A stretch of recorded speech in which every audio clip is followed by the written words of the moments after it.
અત્યારે કોરોના વાયરસના અત્યારે મહામારીના હિસાબે અત્યારે ટ્યુશન ક્લાસ ચાલુ નથી, એટલા માટે આપણે ઓનલાઈન ટીચિંગ ચાલુ કરેલી છે આજથી.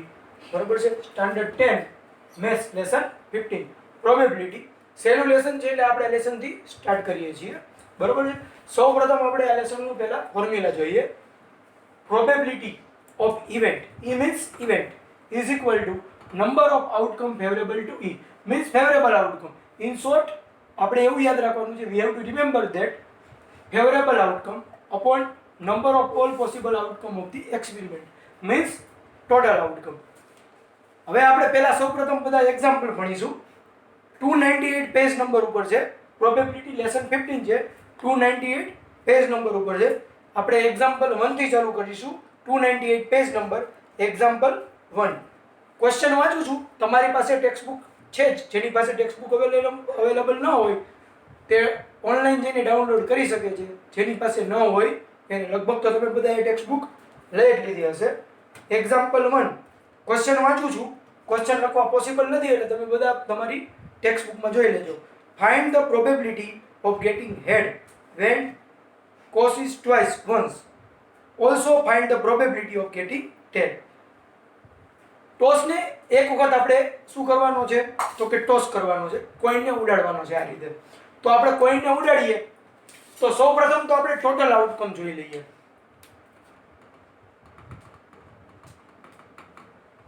ટોટલ આઉટકમ કેટલા મળશે, તો કે head and tail means 2. Total outcome કેટલા મળશે, 2 મળશે. હવે આપણે ફેવરેબલ આઉટકમ જોઈએ.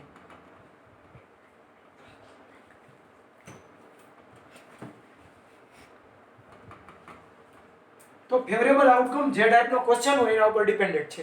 અહીંયા આપણને એક જ ક્વેશ્ચન પૂછેલો છે કે ટેલ કેટલા પડે.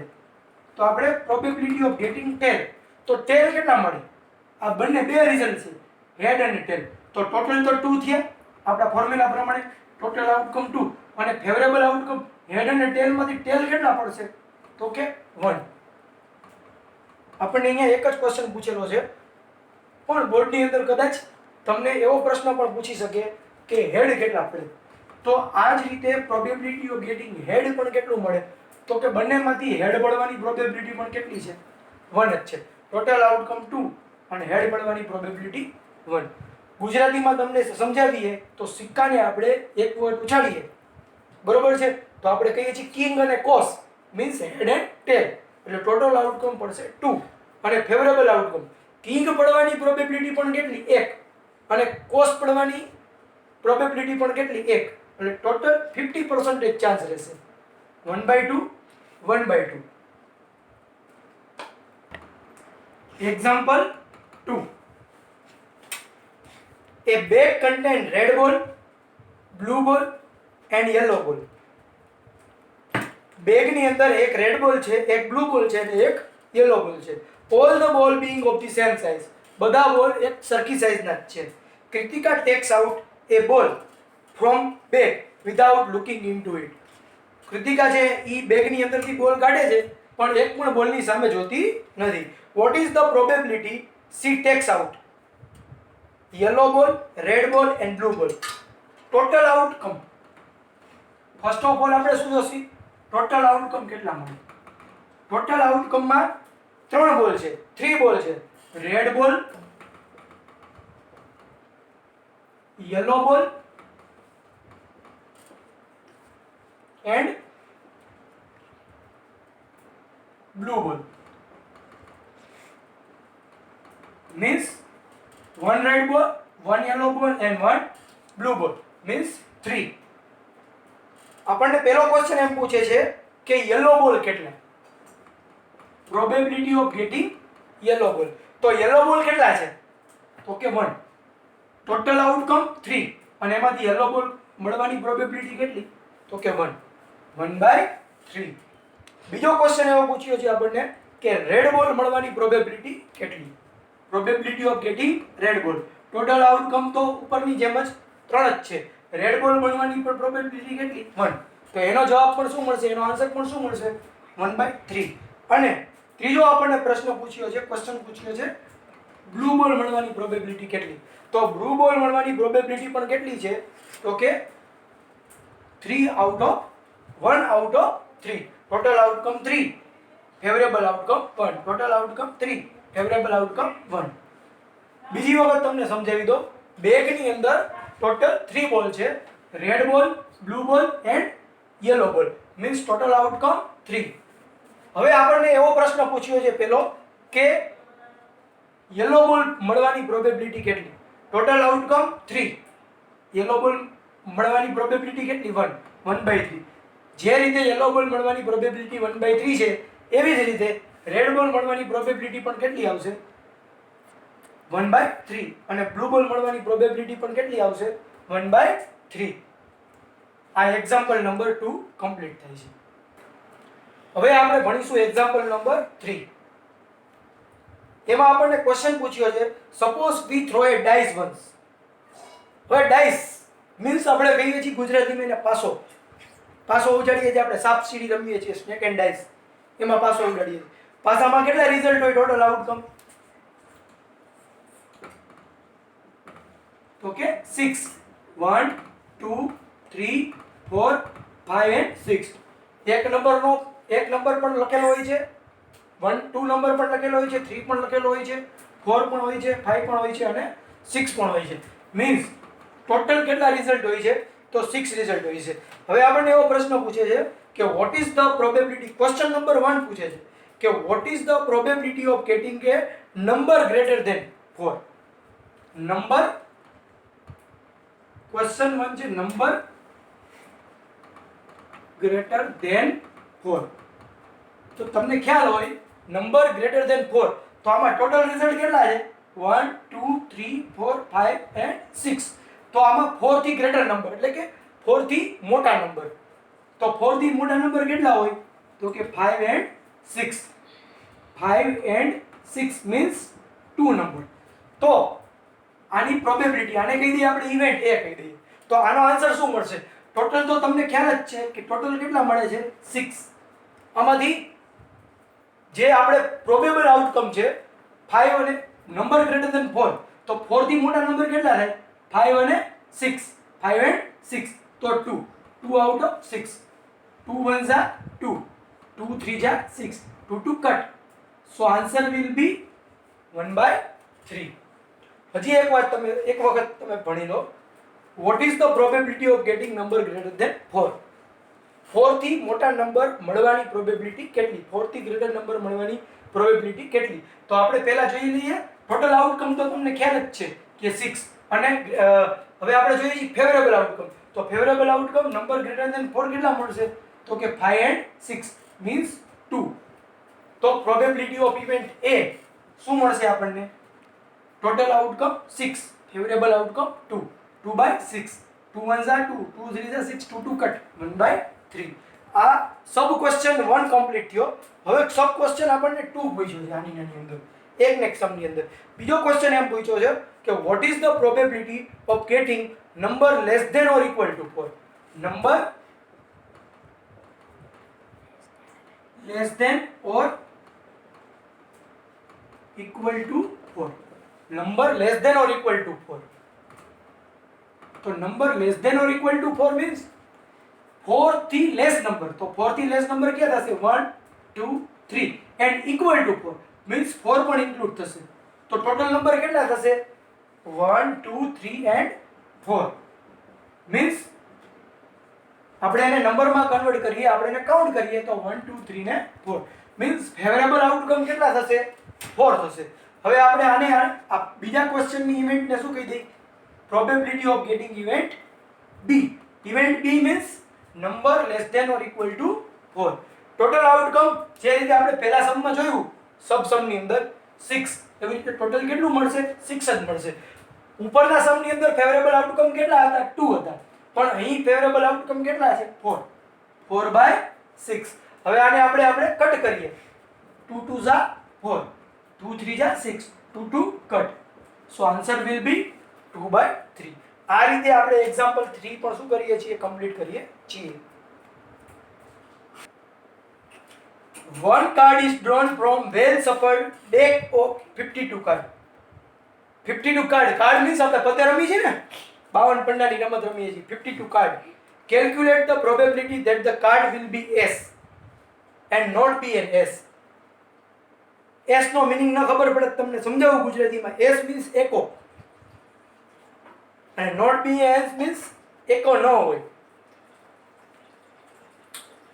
ટોટલ આઉટકમ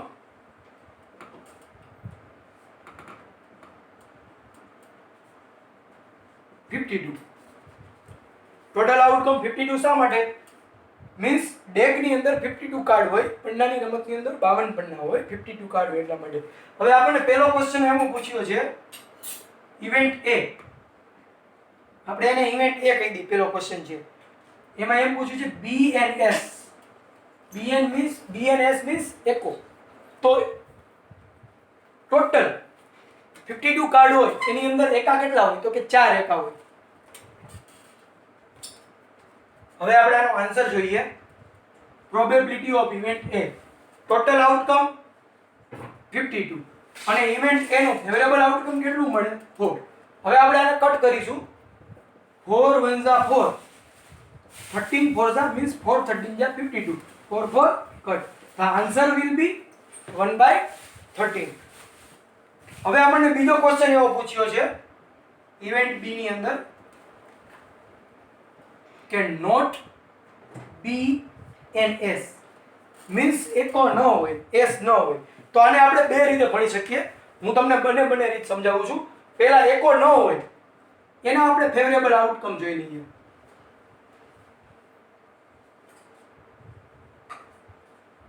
મીન્સ 52 ડેક હોય, ડેકમાં 52 આપણી પાસે કાર્ડ હોય, એમાંથી આપણે 4 કાર્ડને કાઢી નાખીએ તો ટોટલ કેટલા કાર્ડ થાય આપણી પાસે? તો કે 48 કાર્ડ થાય. બરોબર? તો 48 કાર્ડ થાય. હવે આપણે આનો આન્સર લઈએ પ્રોબેબિલિટી ઓફ ઇવેન્ટ B. તો ટોટલ આઉટકમ તો આપણી પાસે 52 જ છે. હવે ફેવરેબલ આઉટકમ કેટલા થશે? તો કે S હોય એના માટેના ફેવરેબલ આઉટકમ 4 હતા. તો S ન હોય એના માટેના ફેવરેબલ આઉટકમ કેટલા થાય? તો કે 48. હવે આપણે આને કટ કરીશું. 12 4 જા and 13 4 જા, 4 4 cut. Answer will be 12/13. Copy ચાલુ જ છે ને? ચાલુ છે. એને એટલું કટ કરી નાખો. નો થાય વચ્ચેથી cut. Probability of event B આ બીજી રીતે પણ આપણે ફાઇન્ડ કરી શકીએ. આ A ની કોમ્પ્લિમેન્ટરી ઇવેન્ટ થાય. P of B આપણને આ રીતે પણ મળે 1 - P of A means 1 - 1/13. LCM લઈએ આપણે 13 અને 1. 13 - 1/13 મીન્સ 12/13. આન્સર બંનેનો કેવો આવશે? સેમ આવશે.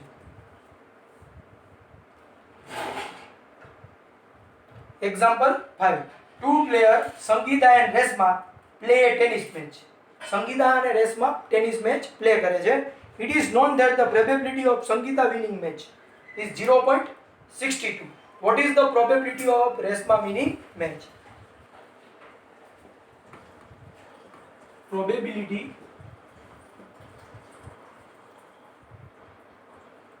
of Sangeeta's winning is equal to P of S. Sangeeta winning means P of S is equal to 0.62.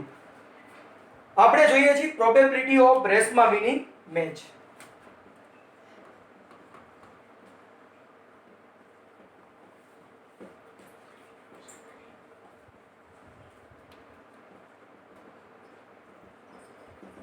Is equal to total probability કેટલી હોય? તો કે 1 હોય.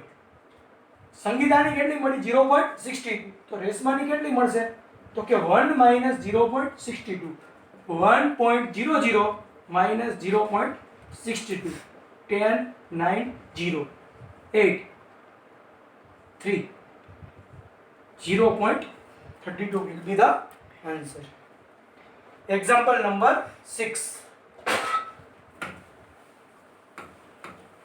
પોઝ કર્યું નથી હો, હાલશે ને?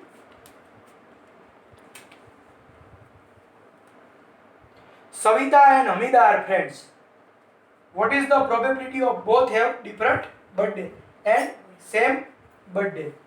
Savita and Amita are friends. What is the probability of both have different birthday and same birthday? If Amita's birthday is different from Savita's birthday, number of favorable outcome, total outcome 365. If Amita's birthday is different from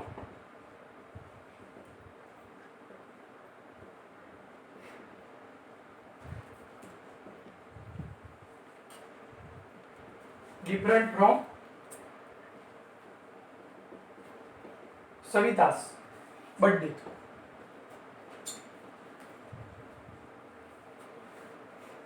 is equal to 365 minus 1 is equal to 364. Savita and Amita નો birthday different હોય તો 365 minus 1 is equal to 364. તો probability of event A will be 364 upon total outcome 365.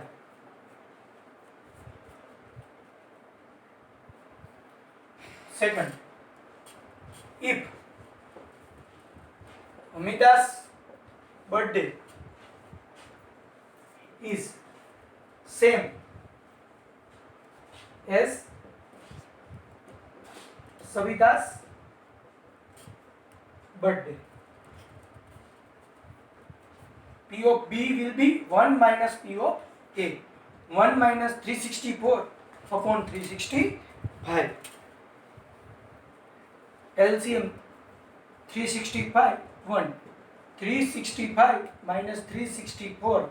365 ones are 365 minus 365 upon 365 is equal to 1 by 365.